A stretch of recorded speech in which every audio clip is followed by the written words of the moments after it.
Okay, ikaw ba yung taong once a year lang maging conscious with their mental health dahil Mental Health Awareness Month tuwing May? So the answer I hope is no. Kasi po, we have to be conscious with our mental health, hindi lang po tuwing Mental Health Awareness Month. Kung hindi natin kaya araw-araw, kasi busy nga naman talaga tayo with our schedule, pwede natin gawin to every week or at least twice a month. You just have to ask these basic questions, okay? Sa physical health, sa mental, and emotional. So you just have to pause for a moment and ask yourself this question. For physical, you have to ask, kamusta ba ako? Kamusta yung physical care ko? Nakakain ba ako ng maayos? Nakakaligo ba ako araw-araw? Half bath? Okay? Umiinom ba ako ng tubig? Okay? Hindi lang isang baso po, mga kaibigan.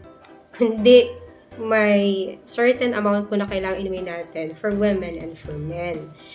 Okay, kahit pa paano ba nasisingit ko yung pahinga ko every day.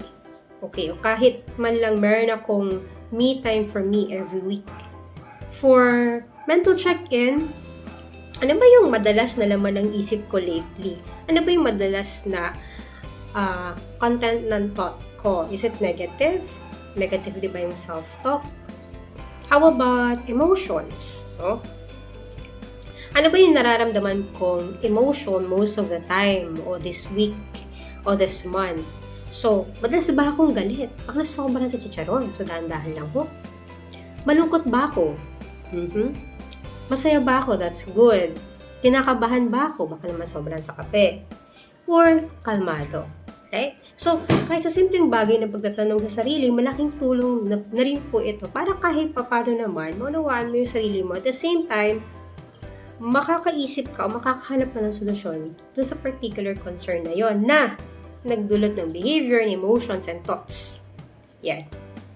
So, inormalize po natin yung pag-check-in sa sarili natin, hindi lang po sa buwan ng Mayo, kundi kahit papano once a week or twice a month.